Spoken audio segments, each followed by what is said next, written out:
Agora já está ao vivo. Boa noite, boa noite, boa noite. Vamos começando.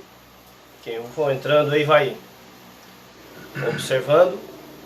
Tá? Se quiser estar acompanhando, que a live vai ficar gravada, então a gente já vai dando início para que não seja muito prolongado o nosso estudo, até para não ficar muito cansativo, tá?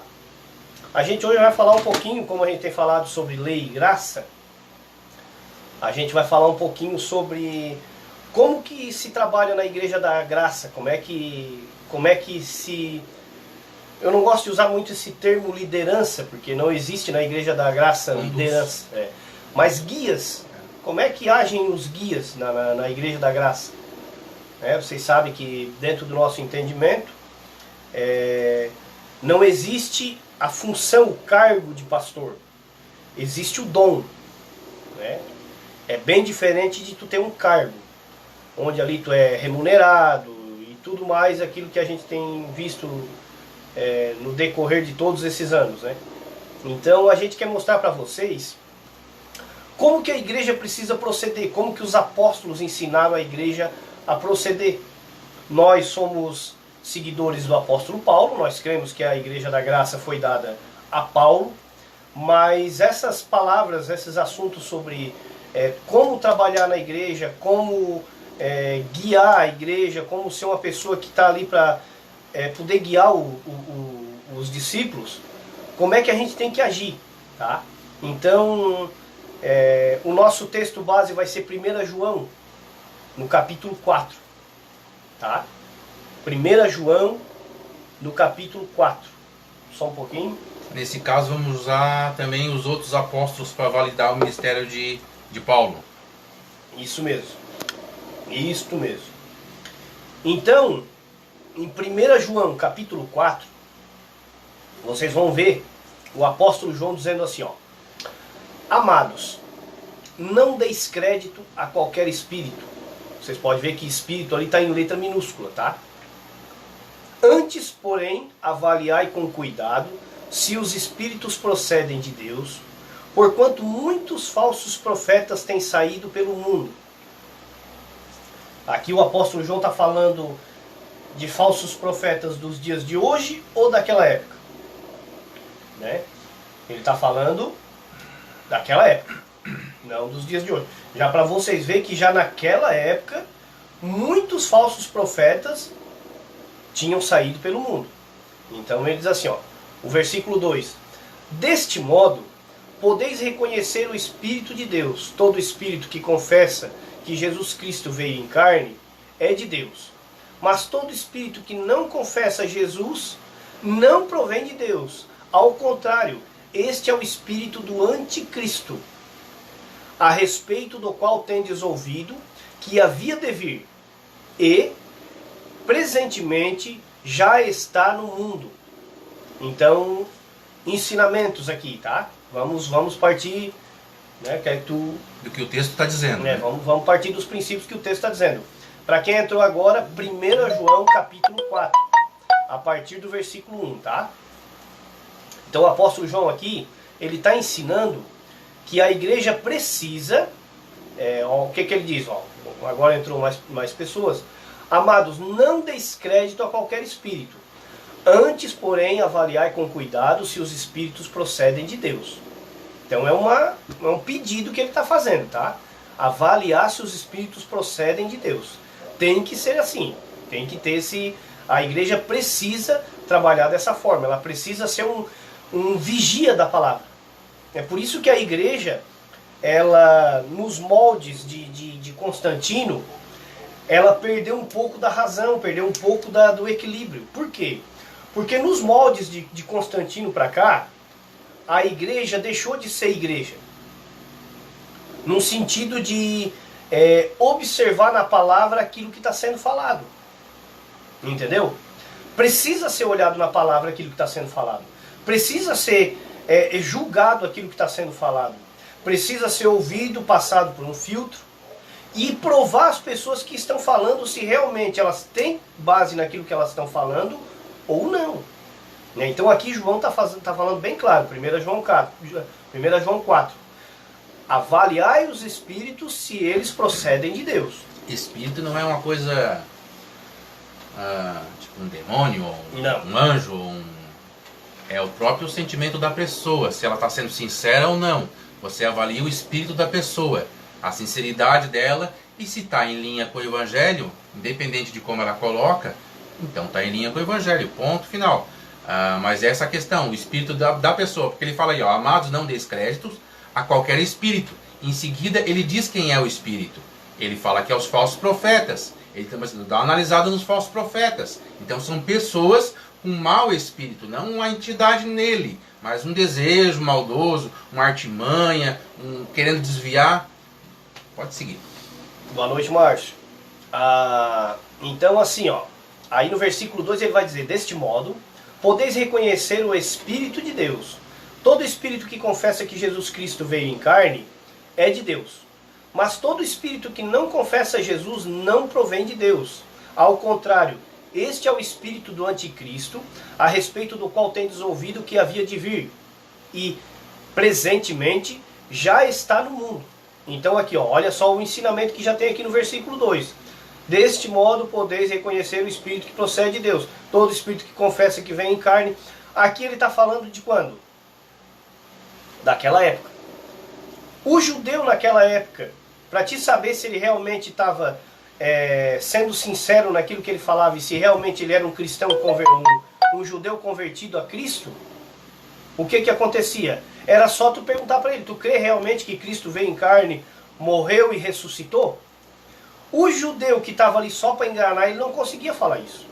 Ele não conseguia reconhecer que o Cristo veio em carne e morreu e ressuscitou. Então por isso que ele está fazendo essa analogia àquela época. Não é para os dias de hoje, tá? Então aí ele pega e diz assim no versículo 2, a partir da metade do versículo para frente. Mas, não, no 3 quer dizer, mas todo espírito que não confessa Jesus não provém de Deus, ao contrário, este é o espírito do anticristo, a respeito do qual tendes ouvido que havia de vir. Ele estava ouvindo que esse anticristo haveria de vir. Todos os apóstolos estavam anunciando esse anticristo, né? Em algumas cartas, normalmente João falou essa palavra anticristo. Os outros se referindo de outras palavras, tal, mas daria a entender essa questão do anticristo.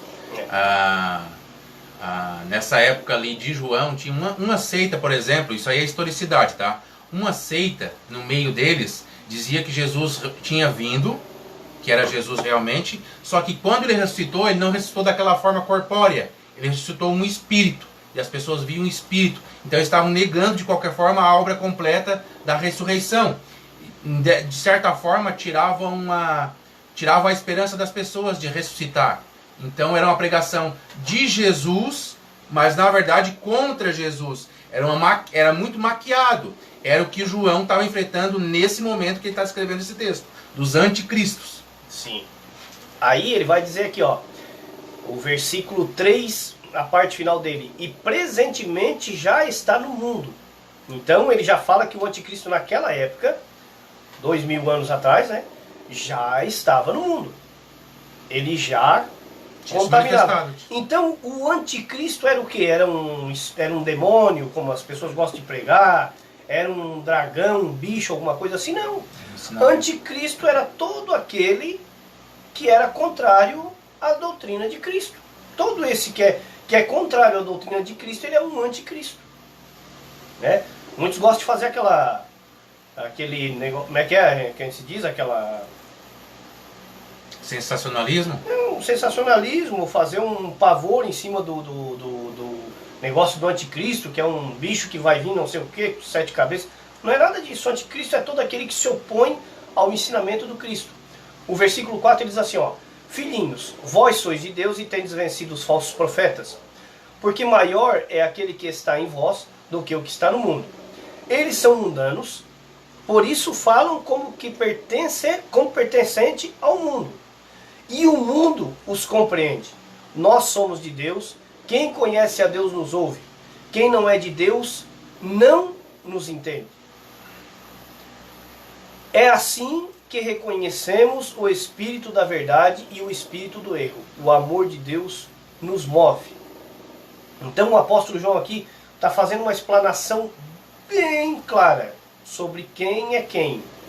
qual espírito provém de Deus, qual espírito não provém. E bem racional, né? E bem racional. Ele está sendo bem específico e bem claro. Para nós poder compreender quem que vem da parte de Deus e quem que não vem. Quem é a pessoa que prega a verdade e quem é a pessoa que não prega a verdade. Então, vamos passar agora. Nós lemos primeiro João, 1 João capítulo 4.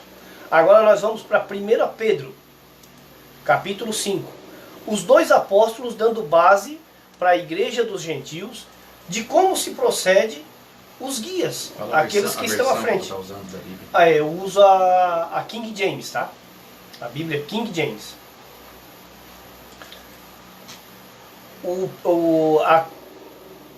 Pedro capítulo 5 diz assim, ó: suplico, portanto, aos presbíteros que há entre vós, eu que sou também presbítero como eles, testemunha ocular dos sofrimentos de Cristo e certamente co-participante da glória que há de ser plenamente revelada.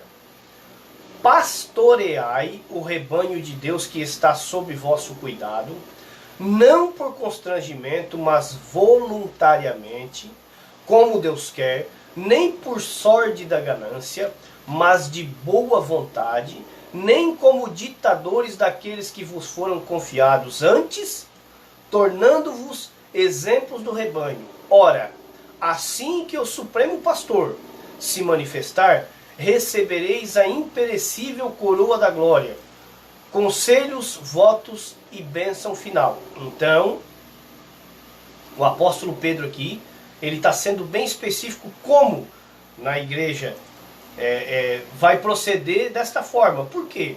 Porque se vocês olhar, eu não sei se é Marcos 10 ou Mateus 10, tem uma parte lá que João e Tiago, até o Frank falou isso no último... Mateus 10.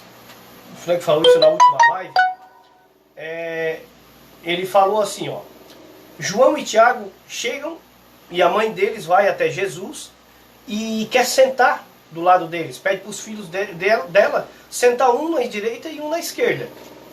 E Jesus pega e diz assim, ó: entre vós não será dessa forma. Os governantes da terra, eles têm domínio sobre o povo. Eles mandam e desmandam, eles dizem, tu tem que trabalhar dessa forma, tu tem que fazer isso, tu tem que fazer aquilo. Mas entre vós não será assim. Entre vós será de outra forma. O maior será o menor. Então, o que os apóstolos aqui estão ensinando para a igreja é que na igreja não tem ninguém melhor do que ninguém. Ninguém é o dono da verdade, o cara que vai mandar, que vai te dizer que tu tem que fazer isso, que tu tem que fazer aquilo, que isso, que... É Marcos 10? Marcos 10. Queres ler? Leio. Então se aproximaram dele Tiago e João, filhos de Zebedeu, dizendo-lhe: Mestre, queremos que nos conceda o que te vamos pedir. E ele lhes perguntou: que quereis que vos faça? Responderam-lhe: permite-me que na tua glória nos assentemos um à tua direita e outro à tua esquerda. Mas Jesus disse: não sabeis o que pedis. Podeis vós beber do cálice que eu bebo, a morte no caso, ou receber o batismo que eu sou batizado, que seria a cruz?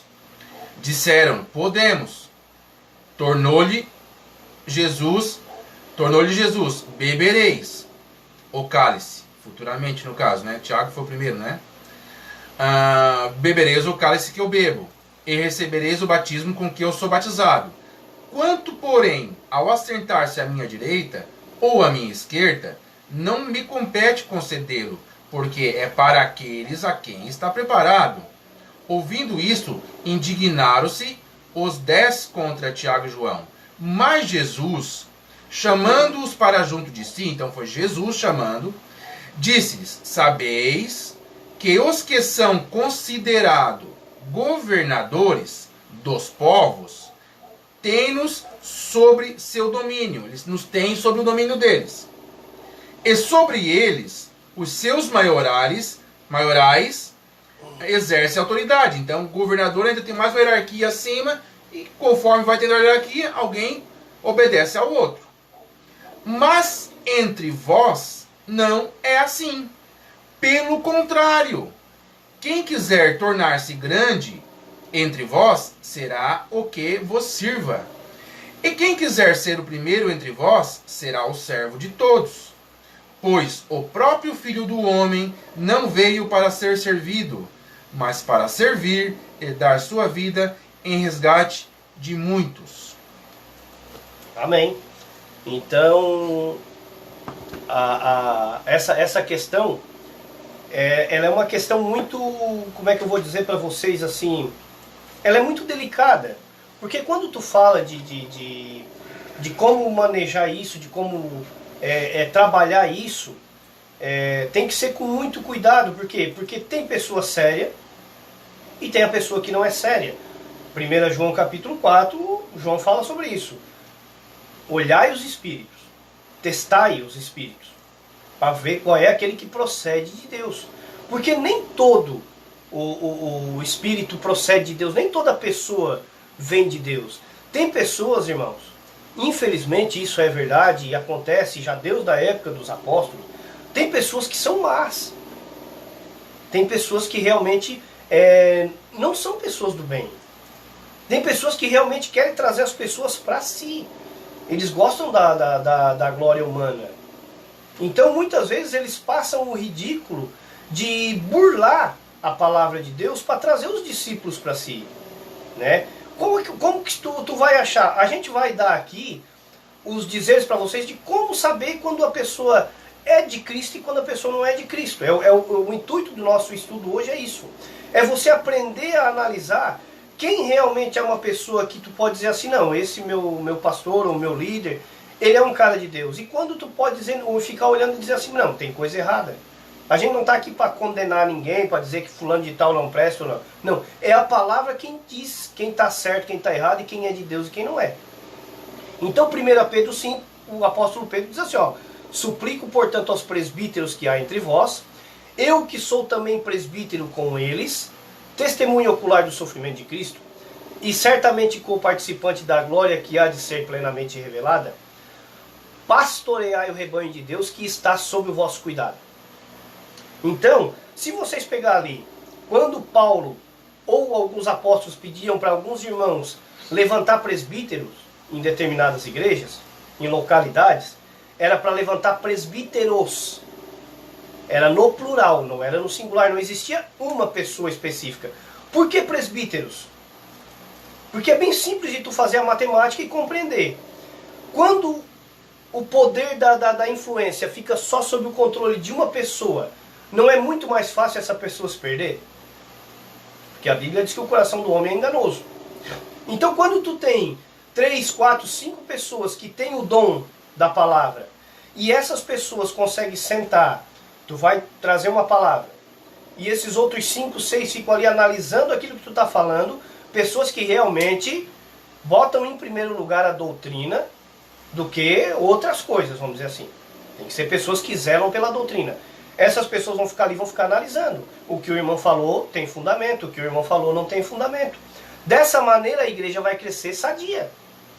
Ela vai crescer normal, sem problema nenhum. Nem para lá e nem para cá. Então essa é a maneira simples de tu entender. Então o apóstolo Pedro está dizendo aqui, ó, pastoreai, versículo 2, pastoreai o rebanho de Deus que está sob o vosso cuidado. Não por constrangimento. O que ele queria dizer sobre constrangimento? Tem a nova versão. Essa aí é a nova versão? Não. Eu tenho aqui. Deixa eu mostrar para vocês. A nova versão. Nova versão do que? Tradução? É, a nova... A NVI. Ah, tá. A linguagem de hoje. Ó, só para vocês verem como na nova tradução, esse texto aqui, ele explica bem direitinho. Ó como diz. Eu também que sou presbítero, dou agora conselho aos outros presbíteros que estão entre vocês. Sou uma testemunha dos sofrimentos de Cristo e vou tomar parte da glória que será revelada. Aconselho que cuidem bem do rebanho de Deus que Deus lhes deu, e façam isso de boa vontade, como Deus quer, e não de má vontade. Não façam o seu trabalho para ganhar dinheiro, mas com um verdadeiro desejo de servir. Não procurem dominar os que foram entregues aos cuidados de vocês, mas sejam um exemplo para o rebanho. Então a nova tradução, ela é bem específica quando ela fala sobre isso. Ó. Como é que é um verdadeiro guia? Como é que é essa pessoa que está à frente de um trabalho? Como é que ela tem que agir? Em primeiro lugar, aconselho que cuide bem do rebanho. Então qual é uma das maneiras que você tem de olhar para as pessoas que estão ali sobre, vamos supor, sobre a parte de guia dos outros? Ele é uma pessoa que cuida bem? O que seria cuidar bem? Cuidar bem é ele não fazer acepção de pessoas. Não dá mais valor para um do que para outro. Não dá mais valor para um que é mais puxar saco do que para outro que não é. Não dá mais valor para um que tem mais dinheiro do que o outro que não tem. Ele é uma pessoa imparcial. Ele não dá preferência para ninguém. Ele é aquele cara que vai tratar dos assuntos da maneira que tem que ser tratada. De que forma? Isso a gente escutou no passado, né? A gente que já está no meio do evangelho já faz um bom tempo. Eu cheguei a ouvir casos de acontecer assim, ó. Aconteceu um adultério entre... foi adultério? Eu não me lembro agora se foi adultério, mas aconteceu um negócio lá entre umas pessoas na instituição onde eles estavam frequentando, que eram mais pobrezinhos financeiramente, acabaram sendo excluídos. O mesmo caso aconteceu na parte de cima, num irmão que era da liderança. E esse irmão tinha cascalho, café no bule, o dízimo dele era alto. O filho desse cara não foi disciplinado. Por quê? Isso é uma demonstração de que esse líder, na realidade, ele está muito mais preocupado com o ganho do que em colocar em ordem as coisas que ele, se funcionou para um, precisa funcionar para outro. Não posso fazer isso. Aí depois ele vai dizer assim, ó, o versículo 2 de 1 Pedro 5. Aconselho que cuide bem do rebanho que Deus lhe deu, façam isso de boa vontade, como Deus quer, e não de má vontade. Aquela pessoa que sai assim para reunir a igreja. Ai, que abuso. Ai, vou eu lá de novo. Ai, que abuso. Não tem quem faça para mim. Se for para te trabalhar dessa forma, nem faz. Nem perde tempo. Entendeu? Na verdade, o verdadeiro presbítero, o pregador da palavra, ele tem um prazer tão grande. A transformação que Cristo fez na vida dele é tão grande que ele fala como se fosse não, porque é a coisa mais importante que pulsa dentro do coração dele. Então, ele até fica triste quando as pessoas não ouvem de tanta presteza que ele tem em querer repassar. E isso não se apaga nunca, não tem o que faça apagar, porque é uma chama acesa viva. Se esse verdadeiro pregador tem essa chama. Sim. Se ele só tem o conhecimento, a base e tal, vira uma matéria. Uma matéria que eu falo de ensinamento. Vou te passar uma matéria aqui, você vai aprender, se quiser quer, não quiser não quer. Mas quando é Cristo é uma coisa mais viva. Quando tu passa o evangelho, quando tu é impactado pelo evangelho, tu passa dela de uma forma viva. Tu quer que a pessoa entenda. Claro que quem vai fazer entender vai ser o Espírito Santo. Mas você está numa parceria tão grande com o Espírito Santo que não vai agir de má vontade. Em nenhuma hipótese, independente da questão social, qualquer questão do irmão. Você vai ver ele como um espírito, como uma alma a mais. E assim também, ó, outra maneira de tu enxergar dentro disso aqui que nós estamos falando de má vontade ou de boa vontade. Às vezes aquele irmão vai lá e se prepara para levar uma palavra. Chegou lá na congregação, tinha 5 pessoas. Ele já dá aquela palavra bem desanimado. Mas se tivesse 300, aí ele se empolgava. Se empolga e faz um berreiro e faz e pula e grita. Por quê? Porque tem 300 pessoas. Se tiver só 5, aí ele, pois é, irmãos, aí a palavra que está dizendo isso, hoje nós vamos ficar por aqui. Já que não veio muita gente, entendeu? Tem que ser a mesma pegada. A mesma pegada. Apareceu 2, fala com a mesma vontade que se tivesse 300. Agora nós estamos trazendo um ensino para 6 pessoas. Nesse momento aqui, né? Depois não tem mais. A live tem mais? Tem mais. Aqui para mim está aparecendo 6 pessoas, só que não atualiza tão rápido, né? Mas, por exemplo, nós estamos na mesma intensidade como se tivesse para 1000 pessoas. Nós queremos repassar. Se alcançar uma, gente, que entenda, maravilha. É o próprio Deus que faz, não é problema meu, não é problema do Sander, é Deus que vai fazer. O versículo 2 de 1 Pedro 5, ele vai dizer ali sobre não fazer de má vontade, a segunda parte do versículo diz assim, ó, não façam o seu trabalho para ganhar dinheiro. Vocês sabem que isso aqui é um assunto bem complicado, né? Isso é batido em cima demais a respeito dessa questão do ganhar dinheiro. Por que que o apóstolo Pedro diz assim, não faça o seu trabalho para ganhar dinheiro, mas como o verdadeiro desejo de servir? Porque se você fizer de boa vontade, de bom coração, e as pessoas enxergar que tu está fazendo aquilo dali porque tu ama fazer, se tu tem uma pretensão financeira, esse dinheiro vai vir de uma forma ou de outra. Não precisa tu te quebrar em cima daquilo dali. Se as pessoas enxergar que o que tu está fazendo é realmente da vontade do Pai, vamos dizer assim, se teu objetivo for dinheiro, vamos dizer assim, tu não vai te dar bem. Porque tu não está preocupado em primeiro lugar com a igreja. Tu está preocupado em levar uma boa palavra e, como é que eu vou dizer? Se promover. E no final resultar em ganho de alguma coisa. Então, quando tu faz algo realmente para Deus, para a igreja, a tua preocupação, o apóstolo Pedro está dizendo aqui, ó, não faça para ganhar dinheiro. Ah, o fulano de tal me chamaram para pregar lá em tal lugar.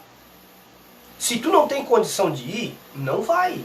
Agora não coloca peso sobre as pessoas. Eu vou, mas eu tenho que chegar aí, eu tenho que ganhar tanto. Tá errado. Tá errado, tá completamente errado. Vocês estão entendendo aquilo que a gente está querendo dizer? O apóstolo Pedro aqui está dizendo, não faça no intuito de ganhar dinheiro. Todos os apóstolos, eles aproveitavam as deixas nas viagens para ir visitar as igrejas. Eles não agendavam visita, ó, minha agenda aí, que daí tal mês eu vou estar aí e tal. Não, eles ó, estou passando pela região. E aí eles vinham pregando ou mandavam cartas, mas nada de agendadinho ali para se beneficiar. Hoje nós temos a palavra de Deus na mão, temos a Bíblia, todo mundo tem a Bíblia, né? Creio eu que a grande maioria tem a Bíblia. Então assim, ó, para que a igreja vai se reunir para pagar 15 mil reais, vamos supor assim, para uma pessoa vir trazer uma pregação, sendo que aqueles 15 mil reais muitas vezes poderia sanar o problema de quantos irmãos ali dentro? Entendeu? Aí, será que esse irmão é tão diferente assim que ele supera o poder da palavra? Será que a palavra tem menos poder que essa pessoa que está vindo trazer uma palavra? Para vocês entenderem como os apóstolos da época, Paulo, Pedro, João, eles tiravam o foco da pessoa. Eles traziam o foco para a palavra. Eles não deixavam as pessoas se engrandecer. Por quê? Porque no ministério do Espírito ao qual nós estamos hoje, não é a carne que satisfaz. Ah, tá vindo aí fulano de tal, tá vindo cicrano, tá vindo... aí vai descobrir, vamos fazer um show ali em Criciúma com fulano de tal, o show vai custar na faixa de 40 mil reais. Mas para aí, a conversão, quem é que traz a conversão? Não é o Evangelho, não é Cristo. O que a Bíblia diz lá em Atos dos Apóstolos? Quando os irmãos congregavam e falavam da palavra, Deus acrescentava aqueles que iam sendo salvos. É Deus que acrescenta, irmãos. Não é o homem que tem o poder de acrescentar. Né? Falo isso para você que de repente não vai escutar essa live ainda outro dia. Se tu acha que tu ganha alguém para Cristo, tu está muito enganado, cara. A partir do momento que tu começar a ler bem o Evangelho, lê as entrelinhas daquilo que o apóstolo Paulo fala. Nós não temos poder de ganhar ninguém, gente. Quem ganha é Cristo. A nossa parte é falar do Evangelho. Quem dá o crescimento, quem faz aquela semente entrar na terra e brotar é Deus. É Cristo, não é nós. E graças a Deus por isso, porque tira um peso enorme das nossas costas. De a gente repassar a palavra com maior carinho, maior amor, e a pessoa não entender e rejeitar, ou até falar mal de ti, porque é enjoado, porque é fanático, porque é isso, aquilo. Poxa, isso traz uma agressão. Assim ela está se reportando ao próprio Cristo. Se ela não aceitou, ela está falando do Cristo que tu pregou. Não está falando de ti. E se foi Cristo que pegou, e se foi Cristo que entrou, é Ele que vai fortalecer e Ele que vai fundamentar. Vai usar o Evangelho, pode até usar pessoas para trazer esse fundamento, mas é Ele quem sustenta, a base é Ele. E Ele próprio disse lá para o povo judeu lá, que as minhas ovelhas, elas ouvem a minha voz. Então, é João 10? João 10. João 10, né? Elas ouvem a minha voz. Então, quem é de Deus vai dar ouvidos ouvindo a palavra genuína de Deus. Quem não é de Deus, ou pelo menos não tem se despertado até o momento, ele vai dar ouvidos a qualquer engano. Né? Aquele que é de Deus vai querer examinar um pouquinho melhor o que está sendo ensinado e vai parar de ser enganado. O versículo 3 ele diz assim, ó: não procurem dominar os que foram entregues aos cuidados de vocês, mas sejam um exemplo para o rebanho. Né? A gente participou, eu, Frank e outros irmãos, no passado a gente participou de várias, eu participei de umas 4, 5 instituições, o Frank eu não sei quantas chegou a participar, mas assim, ó, a gente já teve líderes de vários tipos, guias que a gente fala, né? Aqueles que dominavam e aqueles que não dominavam. O que domina, ele tenta colocar para cima de ti que se tu não obedecer ele, tu perde a bênção. Se tu não me obedecer, tu está em rebeldia. Se tu não me obedecer, acontece isso. Se tu não me obedecer, acontece aquilo. Quando tu começa a ler o Evangelho, tu vê que tu só deve obediência a uma pessoa, que é o Cristo. Por quê? Porque o restante todos são cooperadores, todos são sujeitos a erros. Deus não deu essa autoridade para o homem de mandar na vida de ninguém. Por quê? Porque o homem é falho. A carne é falha. A carne tem problema. Então não dá para a gente confiar 100% nisso. Então por isso que aqui o apóstolo Pedro pede para que não domine. O apóstolo Paulo também fala lá em Romanos, se eu não me engano, que é feito, que Deus faz vasos para honra e vasos para desonra. Eu nunca vi um vaso mandando em outro vaso. O vaso ele é um recipiente para ser colocado algo dentro. Quem coloca esse algo dentro, Deus ele compara nós a vasos. Que o que tem dentro é o que é o precioso, que é o Espírito dele, que é a unção dele, que é a bênção dele. O vaso é vaso. Você é tanto vaso quanto o outro, quanto o outro, quanto o outro. Só que você pode ser um vaso de bênção, um vaso de maldição. O apóstolo Pedro aqui no primeiro versículo ele diz: e eu que sou presbítero junto com vocês, se colocando na mesma posição de presbítero, né? O apóstolo Paulo fala: e eu que sou cooperador junto com vocês. Então os apóstolos estão o tempo inteiro dando as direções, mostrando para a igreja que nós somos seres humanos sujeitos a erros, falhas, acertos. Então ninguém é melhor do que ninguém. Por isso que Deus não incumbiu o homem de liderar no sentido de que nós temos que seguir fulano de tal. Não. Deixou guias para a igreja. Guias, no plural. Guias, homens que vão ajudar. Porque tem pessoas que têm mais entendimento. Vamos supor assim, ó, vai ter aquelas pessoas que vão pegar o evangelho e vão conseguir ler pausadamente. Vão pegar aquele versículo, aquele capítulo e vão ler pausadamente. Aonde ele quer chegar. Por quê? De determinada pessoa que possa ler, ele pode pegar e ler aquilo dali numa pegada só e passar por cima de muita coisa e não entender nada. E trazer ensinamentos do judaísmo e jogar na igreja, e as pessoas, por não ter esse discernimento de que ele tem uma função de ajudar a igreja a crescer, o que acontece? O evangelho se perde. Aonde começa a entrar as má doutrinas. Aqui, ó, se vocês pegar o capítulo 2 de Apocalipse, capítulo 2 de Apocalipse, se tu puder abrir em Efésios, em Atos capítulo 6. 6. O Nicolau ali era presbítero, né? Isso. Ele foi levantado como se fosse um presbítero na época, né? Uhum. Então, assim, ó, o Apocalipse capítulo 2. A igreja de Éfeso, tá? Que nós temos o nosso entendimento bem claro que essas cartas foram escritas às 7 igrejas da Ásia. Não foi escrita para a igreja de Sombrio, para a igreja de Araranguá, de Torres, de Joinville, não. Foi escrito para a igreja de Éfeso, tá? Tem muita gente na internet aí que gosta de colocar, Éfeso, mas não sei o que. Hoje eu ainda vi fazer um... Uhum. Às vezes eu não me aguento, daí a gente tem que fazer um... Não vai perder o raciocínio. Mas não posso perder o raciocínio. Mas às vezes tu vende a tua mente de tal forma que eu estava vendo um vídeo de um cara hoje falando que quando Jesus falou para aqueles que estavam ali em volta dele, que vocês não vão morrer sem que essas coisas aconteçam, ele faz um malabarismo em cima do texto, que até para te entender o que o cara está falando, tu tem que fazer uma força fora do normal.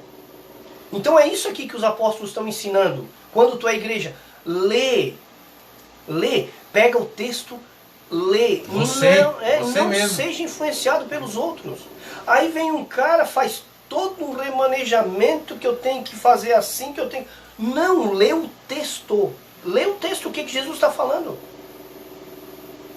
Não vai pela boca dos outros. Eu sei que tem pessoas que depois que vende a mente para pessoas da internet, não conseguem mais voltar atrás. O que a pessoa dizer é a verdade e acabou. Esses textos que nós estamos lendo aqui, ó, começamos em 1 João capítulo 4, 1 Pedro capítulo 5, vocês mesmos peguem em casa, lê.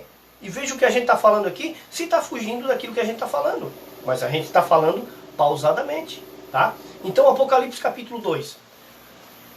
Versículo 1. Ao anjo da igreja em Éfeso escreve: assim declara aquele que tem as 7 estrelas na mão direita e anda no meio dos 7 candelabros de ouro.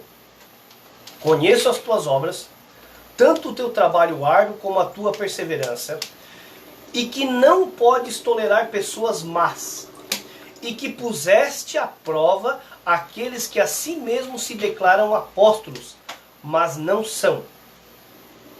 Tá? Então vocês estão vendo aqui? Lembra lá de 1 João, o primeiro capítulo que a gente falou? O que João fala? Amados, testai os espíritos se procedem de Deus. Então aqui, Apocalipse de João, ele está relatando sobre isso. O que o Senhor falou para ele, para a igreja judaica. Tá? Ele diz assim, ó, versículo 2, Apocalipse 2.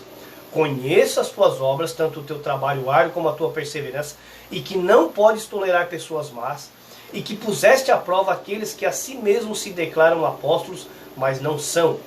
E descobristes que eram impostores. Qual é a maneira que a pessoa tem de descobrir, irmãos, se uma pessoa é impostora? Impostor aqui era naqueles que estavam levando a doutrina, impostores. Tá? Versículo 3.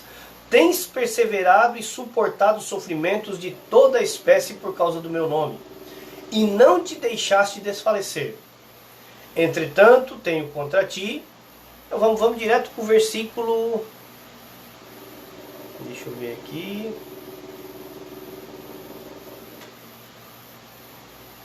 Onde ele fala dos...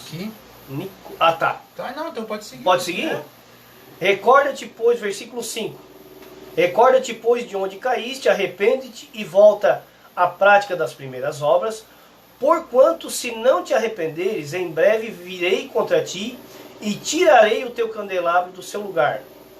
Tens, contudo, a teu favor que odeias as práticas dos nicolaítas, as quais eu também odeio. Esse nicolaíta, muitos estudiosos falam que ele é o mesmo Nicolau que foi levantado na igreja dos apóstolos em Atos capítulo 6. O Frank vai ler ali. Ora, naqueles dias, multiplicando-se o número dos discípulos, houve murmuração dos helenitas contra os hebreus, porque as viúvas deles estavam sendo esquecidas da distribuição diária. Isso aqui dá texto para tanta coisa. Então os 12 convocaram a comunidade dos discípulos e disseram: não é razoável que nós abandonemos a palavra de Deus para servir as mesas, que ia ficar muito sobrecarga, né? Mas, irmãos, escolhei dentre vós 7 homens de boa reputação, cheios do Espírito e de sabedoria, os quais encarregaremos deste serviço. Versículo 4. E quanto a nós, nos consagraremos à oração e ao ministério da palavra. O parecer agradou a toda a comunidade. Elegeram Estevão, homem cheio de fé e do Espírito Santo. O Estevão, ele fez uma pausa e deu uma qualificação. Depois veio Filipe, Prócoro, Nicanor, Timão, Pármenas e Nicolau, prosélito da Antioquia. Tem outra versão aí? Tem. Prosélito da Antioquia. Vamos descobrir o que significa isso. O que é um prosélito da Antioquia? Atos 6. Atos 6, versículo 5, já o final. Então no Estevão ele dá uma qualificação e pro Nicolau ele também dá uma qualificação, o texto. Só os dois recebem uma qualificação. O Estevão nós conhecemos bem o testemunho dele, lindo, maravilhoso, foi um mártir no princípio da igreja. E agora Nicolau ele é missionário então lá em Apocalipse, né? Já nesse ministério dele ele criou-se uma doutrina diferente no meio da igreja. Ele foi selecionado para trabalhar e ele criou-se uma doutrina diferente, que era a qual João estava combatendo. Fala o que ali? Aqui fala King James, tá? O final do versículo aqui, tá. quando eles estão, o povo escolheu esses homens. E Nicolau, um convertido ao judaísmo proveniente de Antioquia.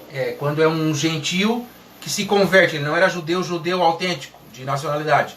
É um gentil que se converte ao judaísmo. Então a característica dele era ser convertido ao judaísmo. Ele pregava judaísmo. Então por isso que ele está sendo repreendido aqui. Antes disso, leia ali o primeiro Atos 6, versículo 1 ou 2, se não me engano. Então os 12 convocaram a comunidade? Ou não, das viúvas? Ora, naqueles dias, multiplicando-se o número dos discípulos, houve murmuração dos helenistas contra os hebreus, porque as viúvas deles estavam sendo esquecidas na distribuição diária. É esse um. É isso aí.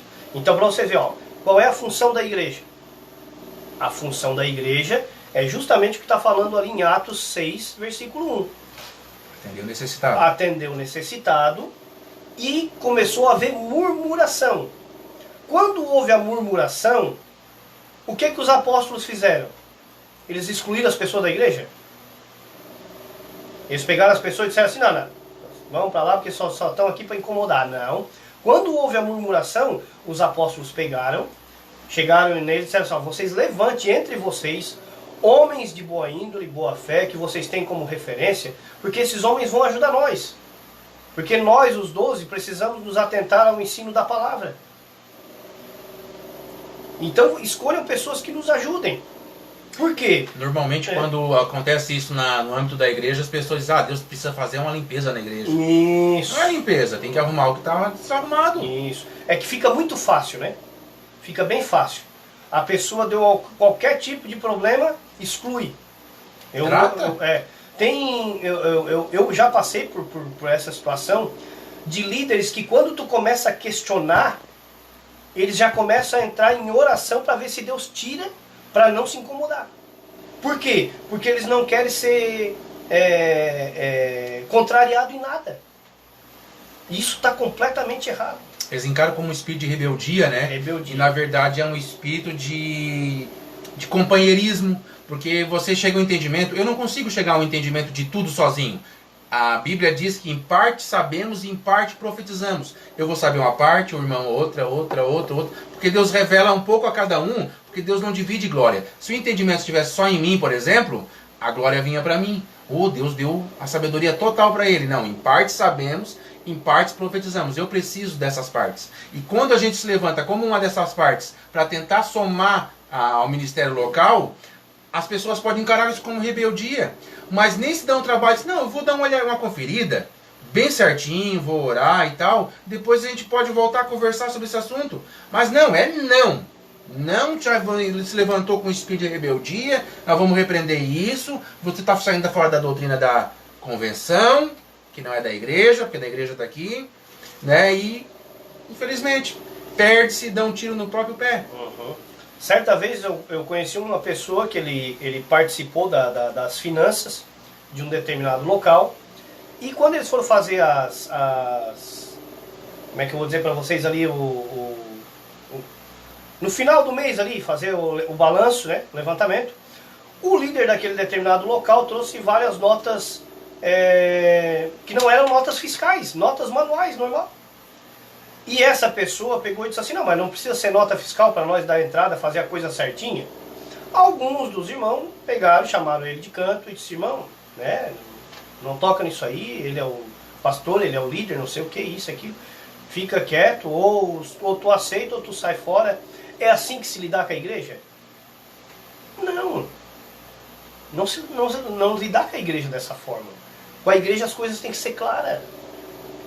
Né? Por que ficar escondendo? Né? Eu participei de uma instituição no passado, onde as finanças da igreja ninguém ficava sabendo de nada. O dinheiro que entrava ninguém ficava sabendo de nada, a quantia que entrava, fazia essa arrecadação para isso, arrecadava o dinheiro, dizia que era destinado para lá, destinado para cá, e isso e aquilo outro, ninguém ficava sabendo de nada, ninguém podia ter acesso a nada. Que bagulho de igreja é essa que ninguém pode ter acesso a nada? O que se tem a esconder na igreja de Cristo? Nada. A igreja é de Cristo. Então, o que nós estamos falando aqui para vocês é para vocês analisarem aonde eu estou. Está sendo certo? Está sendo errado? A palavra diz que eu posso fazer assim. Não estamos falando para você correr dali, mas para que você ali seja um vigilante junto com a palavra. Estão fazendo de forma errada? Seja luz. Está errado isso aí. Está errado isso aí. Não concordo, isso aí está errado. Nós precisamos ser assim nos locais que nós estamos. Nós temos um grupo de irmãos que a gente se reúne e as nossas práticas são assim. A gente chega num determinado estudo, vamos supor sobre batismo. A gente ali faz um estudo, vamos supor que nós estávamos em 10. Ali a gente vai fazer um estudo sobre aquele determinado assunto. Quantos irmãos entenderam que é dessa forma? Dos 10, 8 levantou a mão, entendemos que é assim. 2 não. A igreja vai andar por onde? Pela maioria. A maioria concordou, é assim que anda. Né? Determinado local que tu participa, o pastor quer fazer uma viagem para Israel. Vamos dizer assim. Ó, irmãos, eu vou viajar para Israel, nós vamos levantar uma oferta. Que negócio é esse de levantar oferta para ir para Israel? Vamos levar isso para o âmbito da igreja, para o seio da igreja. E vamos ver se a igreja aceita isso. Como assim vamos? Tu não é o dono do negócio? Entendeu? E a igreja pegar e fazer uma votação. Nós não achamos que é o momento de tu ir. Nós achamos que tem coisa mais importante para fazer aqui. E pronto, e acabou-se.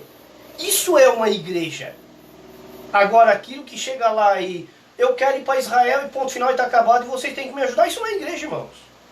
Isso não é igreja. Igreja é quando tu consegue sentar, tu tens um líder, um guia humilde, que aceita opiniões contrárias, de pessoas que quando ele vai tomar determinada atitude, as pessoas chegam e dizem assim, não é momento de tu fazer isso, não está certo tu fazer isso. E ele pega e diz assim, realmente não, né, entendo como uma igreja. É isso que é igreja, irmãos. Igreja é isso. Ela é uma coisa simples. O homem que acabou com ela.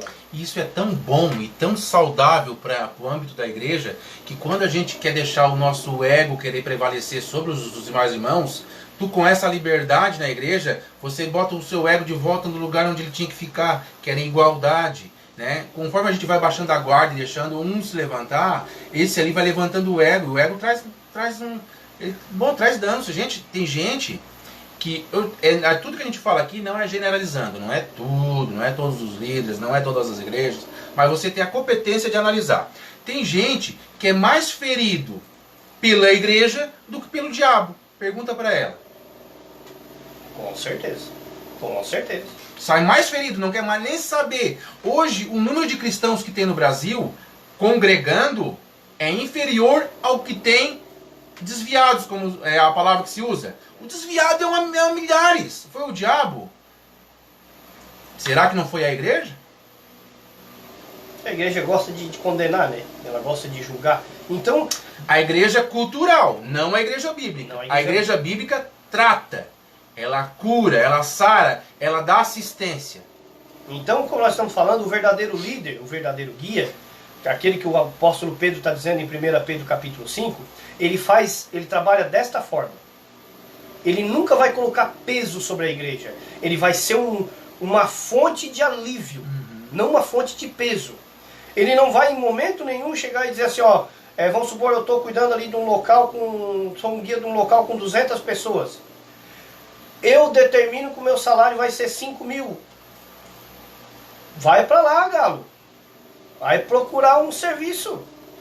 bota no meio da igreja, no seio da igreja, e a igreja vai decidir quanto que é necessário tu ganhar. Irmãos, nós vamos te ajudar, irmão, nós vamos te ajudar aí com, se tu quiser permanecer na parte de guia, nós vamos te ajudar com 1.500 conto por mês. Porque não é profissão, é voluntário. Não é profissão. É um voluntário. O apóstolo Pedro está dizendo aqui, faça de boa vontade, de bom coração. Não com peso e não dominando os outros. E a grande maioria dos locais onde a gente tem acesso, os caras simplesmente determinam, eu quero ganhar tanto e ponto final e está acabado. Não é assim. Isso é a igreja que decide. O dinheiro está saindo da onde? Não é da igreja? Se o dinheiro está saindo da igreja, é a igreja que decide. Volto a falar, quando houve aquela briga generalizada em Atos 15, quando Paulo pega os irmãos e traz lá para Jerusalém para eles tomar uma decisão do que eles tinham que fazer. O que Pedro faz, irmãos? Ele chama a igreja, chama os anciãos, os apóstolos, conversa com todo mundo. Irmãos, é bom que a gente faça assim. Isso é transparência. Isso são pessoas que realmente têm Deus no coração e que não precisa ficar manipulando nada e nem ninguém. E olha como é sério. Digamos, montamos um local e eu peço ao povo que de bom grado sempre ajuda, que o povo é maravilhoso, o povo quer o evangelho prossiga, o povo tem esse desejo, ele quer ouvir uma palavra verdadeira. E eu estou pedindo um dinheiro para o povo em nome de Jesus, que é em nome de uma fé. Então eu teria que usar, se eu estou usando em nome de alguém, eu tenho que pegar esse valor e usar no que Jesus usaria. Não no meu benefício pessoal, mas no benefício de Jesus. Jesus, eu tenho como entregar um bem para Jesus? Não tem como entregar. Então quando a gente está ofertando na igreja, a gente está ofertando para a igreja. A Bíblia diz que Jesus, quando quer fazer alguma coisa para mim, quando fizer algum desses pequeninos, está fazendo para mim. Aí ele também fala lá, acho que é o próprio Apocalipse que fala, não, acho que Mateus 24, que fala que vai separar as ovelhas, os bodes das ovelhas, né? Que ele fala, você me visitou, você me vestiu, você me deu de beber. Quando que demos? Então quando a gente faz isso para o próximo, você conhece o texto? Quando a gente está dando direto para Jesus. No próximo. Ainda é igreja.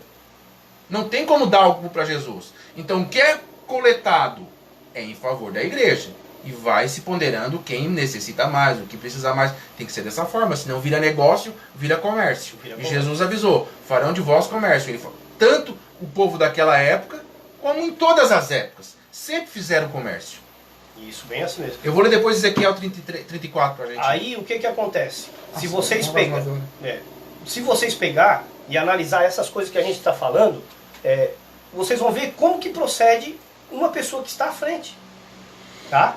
A pessoa que está à frente de um trabalho, ela não pode agir de uma maneira descabida, sendo parcial, sendo uma pessoa que favorece quem tem mais condições financeiras, que se autopromove, que só está fazendo aquilo dali para ganhar dinheiro. Entendeu? Então a pessoa que é sábia e está na frente de um trabalho, essa pessoa ela tem que ter em primeiro lugar a humildade. Reconhecer que todos que estão ali congregados são pessoas que são importantes. Por mais problema que tenha, mas são importantes. Trazer todos os problemas para o seio da igreja. Nas coisas da igreja não precisa ser nada escondido. Se vocês pegarem Atos, não me lembro qual é o capítulo, se eu não me engano é no 4, onde diz ali que os irmãos vendiam as suas propriedades e lançavam aos pés dos apóstolos, e os apóstolos repartiam conforme cada um tinha necessidade. Aonde você congrega, isso acontece? Sim ou não? Você mesmo responde para si mesmo. Acontece isso? É repartido com os que têm necessidade? Ou é gastado com festa, com isso, com aquilo, evento para lá e evento para cá, e pau pega e não alivia? Não, a preocupação dos apóstolos era povo, igreja. E a igreja cultural de hoje é os lugares, a manutenção dos lugares. Uhum. Então tu está investindo em parede, tijolo, cimento. E está deixando, as vidas que elas que são as provedoras. É lógico que se eu estiver congregando em tal local, que tem aluguel, tem isso, tem aquilo, é lógico que eu tenho que contribuir. Sim, não estou dizendo que não tenho que contribuir, porque afinal de contas, apesar de que eu também tenho entendimento, assim, nós já tivemos em 2 ou 3 locais já. Nós alugamos uma salinha para nós para congregar. Mas eu tive a vontade de ir lá e alugar. Quando chegou um determinado momento que eu não tinha de onde tirar, eu simplesmente fui lá e entreguei a sala. Por quê? Porque eu não posso colocar esse peso em cima dos irmãos. É uma coisa que foi eu que quis. Então, se partiu de mim, eu tenho que arcar com as consequências. Entendeu? A gente é porque vem de um passado de muitas vezes escutar pessoas dizer assim, irmãos, Deus me deu uma revelação que eu tenho que ir para Jerusalém. Só que quem vai ter que pagar é vocês. Nós fomos criados dessa forma. Não, se Deus deu uma revelação para ti, para Jerusalém, vai suar a camisa, meu galo. Vai correr atrás. Nada de vir para cima de nós. Senão fica fácil. Entendeu? Apenas o que a gente está fazendo aqui é incitando vocês a analisar. As pessoas que estão junto comigo, que estão andando comigo, os guias, eles agem dessa forma? Eles são assim? Eles se importam verdadeiramente com as pessoas que estão ali? Ou eles se importam somente com aqueles que têm um dízimo maior, que são mais puxa-saco, que isso... esses detalhezinhos. Por isso que 1 João, no capítulo 4, João diz assim, ó, amados, testai os espíritos se procede de Deus. Ali o versículo 6. O versículo 6 de Apocalipse 2, que o Sander leu e comentou sobre os nicolaítas, né? Sobre o espírito judaico dentro da igreja cristã, que ele não casa mais. O judaísmo foi para uma época e agora a vida em Cristo é diferente, né? Uma coisa não casa mais com a outra. Olha só a agressividade que o apóstolo João falou sobre isso, sobre essa prática, do comando de ordenança em cima da... Olha a agressividade. Versículo 6, capítulo 2, Apocalipse, versículo 2, capítulo 2, versículo 6. Tens, contudo, a teu favor que odeias as práticas dos nicolaítas, de domínio. Nós já explicamos nicolaítas, né? Uhum. As quais eu também odeio. Essas são as palavras. Nós aqui falando até estamos sendo brandos. Mas, biblicamente, é condenável. É o que a Bíblia relata. Você vai ficar com o que está aculturado ou com o que a Bíblia diz? Normalmente a gente fala, a minha conduta de prática e fé é a Bíblia. A Bíblia é meu manual guia prático de fé. Mas muita coisa está contra ali. Ou a cultura, as tradições e a Bíblia. No meu caso, nossos casos, no caso de quem se entrega para Cristo, é a Bíblia e ponto. Ou está ali ou não está. Então, daí você pode dizer, é meu guia prático, manual prático de fé. É a Bíblia. Ah, tá, beleza, porque você está